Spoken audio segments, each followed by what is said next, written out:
Governor Chris Christie a very good night. He sought to cast himself as the candidate most ready to be commander-in-chief in the age of ISIS. He highlighted his experience as a former federal prosecutor and as a D.C. outsider, and despite relentless attacks from Senator Rand Paul, the New Jersey governor kept his focus on Hillary Clinton and President Obama. Yes, we would shoot down the planes of Russian pilots if, in fact, they were stupid enough to think that this president was the same feckless weakling that the president we have in the Oval Office is right now. Well, I think if you're in favor of World War III, you have your candidate. I mean, I think when we think about the judgment of someone who might want World War III, we might think about someone who might shut down a bridge because they don't like their friends. They don't want to, they want to get a Democrat. So I think we need to be very careful. Governor Christie. Well, I'll tell you what reckless is. What reckless is calling Assad a reformer. What reckless is allowing Russia to come into Crimea and Ukraine. What reckless is inviting Russia into Syria to team with Iran. That is reckless. And the reckless people are the folks in the White House right now. Barack Obama and Hillary Clinton are the reckless people. And if you think that a no-fly zone is a reckless policy, you're welcome to your opinion. But how's it working so far? As we have 250,000 Syrians murdered, slaughtered, millions running around the world, running for their lives, it's not working. We need to try something else, and that is not reckless. Well, you know, you sit up here and you listen to this stuff, and you think that so many of these people who have had so much to do in this national debate they talk like they were bystanders.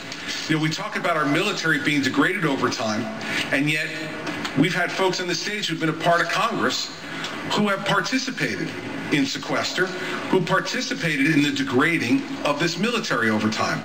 Boy, he's good-willing. He is. He always is in a debate. Let's bring in managing editor of Bloomberg Politics, John Heilman. John, I shudder to think what you've been doing in Las Vegas for the last few nights. Look at him. It's not good. It's written all over your face. Yeah. What did you think, if you can recall at this point, of the debate last night? I know. Look at his eyes. He can't I'm not sure this is going to go well. Look at those eyes. We're already dead. Were you there? Living on vitamin C. Thank you all. Thank you all for the scorn, mocking, and ridicule. I appreciate that from here. We on this weren't very cold joking. middle of the night in Las Vegas. Okay, fine, you're not. What do I think? Who did well, John? You know, I've heard everybody talking this morning about the status quo not being changed. Because Rand Paul's not that big a problem for Marco Rubio. Ted Cruz is a bigger problem, and you know he's basically tried to combat it by claiming that Cruz is not as pure on immigration as he wants to portray himself. And Cruz sort of made a small mess last night on this front by kind of being lawyerly and saying, well, I don't intend to ever support legalization for undocumented immigrants. He's taking some flack from that and is going to have to kind of clean that up a little bit. But I do think that on the question and the battle between him and Ted Cruz over who's more vulnerable, is Cruz more vulnerable on questions of surveillance and metadata and some of the Homeland Security issues, or is Rubio more vulnerable on the questions of immigration? You know, given where the heat is in the party, Rubio's in a much more difficult position. But John, he is. Wouldn't you agree, John, that you see the debate champion in Ted Cruz coming out and muddying up that NSA issue so much that nobody ever lands a blow on him, whereas Marco is stuck out there in press conferences with Chuck Schumer. That's harder to run away from. Harder to run away from, and look, he was ultimately a member of the Gang of Eight, and that is kind of a curse in the Republican Party at this point. So whenever he has to talk about immigration, he basically just tries to punt, and it's not, I think, a successful strategy. Yeah, well, it's a curse that got George W. Bush 44% of the Hispanic vote, so it's a curse he should hug. Mm-hmm. But George Bush in 2006 and 2007 got absolutely pounded by the electorate when he tried to actually move on immigration reform. And by his own party. It killed immigration. Well, Democrats won in some red state Senate races when you had John Tester. People forget this. John Tester, Claire McCaskill, Jim Webb, I think even Bob Casey, if I remember correctly. 4 of their big 6 wins were Democrats who were doing the Heisman on immigration. Not thrilled on immigration, so. John Heilman, thank you very much. Chuck, can you stay a little bit? Yeah. Great. Still to come. John, good luck out there. Yeah, go back to sleep. I know a good doctor. Give me a call. Thanks, guys. Off the books. Off the books. Yeah, and by the way, off the strip. Exactly. Off the strip, off the books. You don't have to use insurance. You don't have to use your real name. give us a call. Oh, my. Bye. Still to come, much more analysis. He's actually, you know what, he's from Bosnia. He slipped out. The doctor? The doctor. He's a Bosnian doctor. He's seen a lot. That's all I'm going to say. He's seen a lot. He's been, combat, sort of like Bosnia's version of MASH. He's Every joke is just about 20 seconds too long joke today. And the doctor is just a nickname. All right. It's not a medical He's not actually Doctor. He's kind of like Dr. Nick. You know what I mean? He's kind of like Dr. Nick on the Simpsons. Much more analysis is ahead with Mark McKinnon and Katie Tur, both of whom have been out on the trail much of the campaign season. Plus, we'll play for you a must-see moment from Jimmy Fallon last night as the new Star Wars movie makes its debut. It's really long tease.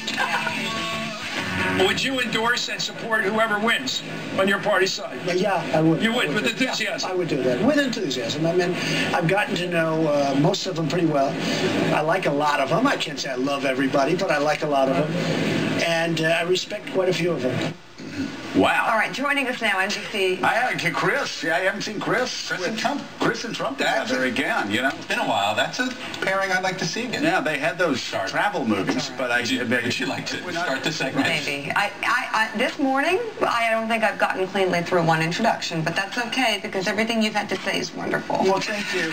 And I think when you finally do get to your introductions, yes, I will. Better than anybody in the business. Know. It's stunning how well you do that. That's true. But can I just say, if you cut that joke again, you're off the set. Do not do it. The Will Ferrell joke about losing the baby. No. We're now going to be talking to Ryan Priebus. And I don't like what you guys have been saying. And remember when Dr. Chris came in and what's wrong with Ben He did the robot? Seriously. We've been Hey, so now let's bring in NBC News political director, moderator, Meet the Press, and a host of MTG Daily, Chuck Todd, and in Vegas, the chairman of the Republican National Committee, Reince Priebus, who, of course, the Latin derivation, according to Ben Carson, who's a doctor, he should know, is pubis. Kind of an interesting name. You can walk up and say, no, you're the one. So, Reince, you and Carson go back a long way, huh? Yeah. Thank God. Hey, listen, with a name like mine, anything's possible. I was going to say, Reince. Good for you, Reince. Good for you, Reince. It's a hard enough name anyway. He doesn't have to make it harder. It's impossible. Yeah, so it's anyway, impossible. So an interesting night on the debate stage. You actually had Ben Carson actually backing off a prior threat, and also a pretty good night for the RNC, and Donald Trump once again claiming he wasn't going to bolt from the party. Yeah, honestly, I just never lost any sleep over it. When he signed the pledge, he gave me his word, and I never thought for a second he'd back off of it. And it's not like we're not in constant communication with every campaign on a very regular basis, and so we know what's going on in the campaigns. We react to the things that we need to react to, and so I've never lost any sleep over it. And obviously, the idea that we would be, or I would be calling a double secret meeting in a public restaurant in Washington, D.C. to talk to people about engineering a supposed brokered convention as if we could do that. It's ridiculous. Yeah. And so I just think if I was going to do that, obviously I wouldn't, but if I was going to do it, I've got a legal department at the RNC, and, the whole thing is dumb. Yeah, I mean, I don't know what else to say about it. Chuck's here and has a question. Hey, Mr. Chairman, it's 5 months that you've been running presidential debates, essentially, as a party. You guys chose to do this. How do you feel it's gone? I think it's gone a heck of a lot better than where we were 4 years ago in 23 debate traveling circus where campaigns had no say over anything. Debates would be called 2 weeks later, they'd be had. No one was talking about length of answers. No one was talking about rooms where candidates were going, any of the moderators, the time frame. We've come a long way, and I know it may seem like little stuff, like having the calendar, having at least some say over who the moderators are. are, and then also introducing a conservative component to our debates. And so, look, these are little achievements, but in reality, they're pretty big for our party. And I know that RNCs in the future, in 4 and 8 years, are going to improve even more on where we've come, and I think it's a big deal for our party. All right, Ryan, thank you very much for being here. Hey, by the way, so your whole MSNBC ban, which I said I understood a year ago, but the channel's changed. You can let Chuck and me do an MSNBC Morning Joe / MTP Daily debate. How's that? There you go, Ryan. There you go. Policy. That's great. On paper. On policy only. Which, by the way, it was great. They actually talked about policy last night. Yeah. Thank God. This Right. would be a servant. I'm telling you, we really need. It was really good. It was great to see that it wasn't like sort of gotcha questioning. Hey, Ryan, congratulations on the debates. Congratulations on the Packers, and we'll talk to you soon. Yes. All right. Thank you. Thank you, Joe. Thank Thanks, Mika. Very good. Say hi to Carson for us. So anyway, Chuck Todd, everybody's been talking about how sort of the status quo was maintained. How could it not when you had when you had the top two guys hugging each other? But you had a very interesting take last night, which I agree with. Marco had a great debate. I thought he had a really good debate last night. Right. He wasn't just reading his notes from his student. I mean, he was in there. No, he had to take some punches. He had to take punches. And he did well. Yeah, I think it really made him look better, actually.